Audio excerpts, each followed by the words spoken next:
بسم اللہ الرحمن الرحیم۔ جی تو سامعین، ہر دور میں جنرل رانی مفرور اشتہاری ملزموں کی طرح جا بجا چھپتی پھرتی رہی۔ اگلے وقت کے مہربانوں کے دروازے در توبہ کی طرح بند ہو چکے تھے۔ نیا ایوان اقتداران ان کے لیے شجر ممنوع تھا۔ نیا زمانہ تھا، ساز اور راگ بدل چکے تھے۔ جنرل رانی کو زندگی میں پہلی بار اس قسم کے ناخوشگوار حالات کا سامنا کرنا پڑا۔ وہ اپنے آشناؤں سے رابطہ کرتی، ہر ایک کی منت سماجت کرتی، جائے امان اور دارالامان فراہم کرنے کی بنتی کرتی، لیکن نئے دور میں حکمرانوں کے عتاب سے بچنے کے لیے ہمانوی بیوروکریسی کے اسفندیار اور افریاد سیاب بھی اپنی اس چہتی سے آنکھیں چرانے لگے۔ وہ روایتی طوطے کی طرح صاف آنکھیں پھیر چکے تھے۔ کوچا بکوچا، کوبا کو اور کریا بکریا خاک چھاننے کے بعد اسے یہ معلوم ہوا کہ پورے پاکستان میں اگر کوئی ایک شخص اسے پناہ دے سکتا ہے تو وہ لاہور کا ایک صحافی ہے۔ ایک رات اس عظیم صحافی کے گھر ٹیلی فون کی گھنٹی بجی۔ صحافی کی بیگم نے ٹیلی فون کا ریسیور اٹھایا۔ دوسری جانب خوف زدہ لہجے میں ایک خاتون موجود تھی۔ کہنے لگی، بیگم صاحبہ، مجھے پناہ چاہیے۔ میں ایک مظلوم خاتون ہوں، مجھے زمانے نے دھتکار دیا ہے۔ کل تک میری چوکھٹ بڑی بڑی نامور پیشانیوں کی سجدہ گاہ تھی، اور آج میں جس بھی دروازے پر جاتی ہوں مجھے کھوٹے سکے کی طرح لوٹا دیا جاتا ہے۔ نامور صحافی کی بیگم نے کہا، آپ جانتی ہیں کہ آپ نے کس کے گھر فون کیا ہے؟ رانی نے بتایا کہ میں نے آپ کے شوہر آغا شورش کاشمیری کی جگرداری اور بہادری کی داستانیں سن رکھی ہیں۔ مجھے میرے ملنے والوں نے بتایا ہے کہ وہ مظلوموں کا ساتھ دینے میں کبھی ہچکچاہٹ محسوس نہیں کرتے۔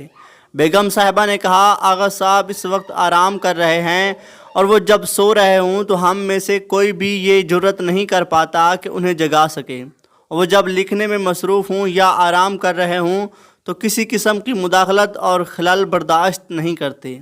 ایک دو گھنٹے گزرنے کے بعد فون کی گھنٹی دوبارہ بجی۔ دوسری جانب بولنے والی خاتون نے یہ اعلان کیا کہ میں انتہائی مجبور ہوں، اور میرے پاس بجز اس کے سوا کوئی اور چارہ نہیں رہا کہ میں بنفس نفیس آپ کے دولت کدے پر حاضر ہو جاؤں۔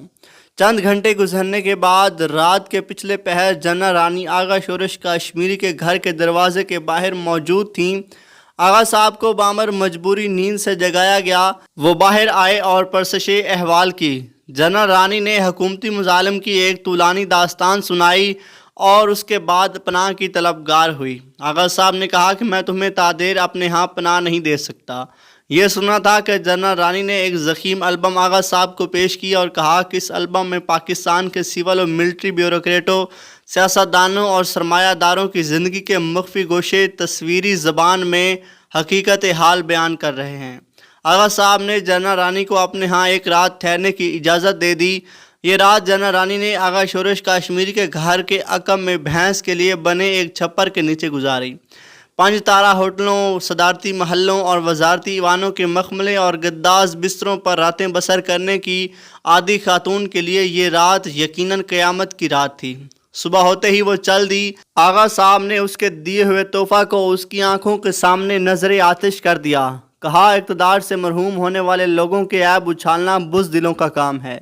آج تم یہ تصویریں اٹھائے پھر رہی ہو، کل تم ان لوگوں کے نگار خانہ عیش کی رونق ہوگی۔ آغا صاحب نے جو کہا وہ سچ ثابت ہوا۔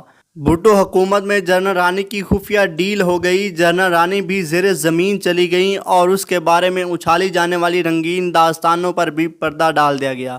اگر ویڈیو اچھی لگی ہو تو ویڈیو کو لائک اور چینل کو سبسکرائب ضرور کیجیے گا۔ اللہ حافظ۔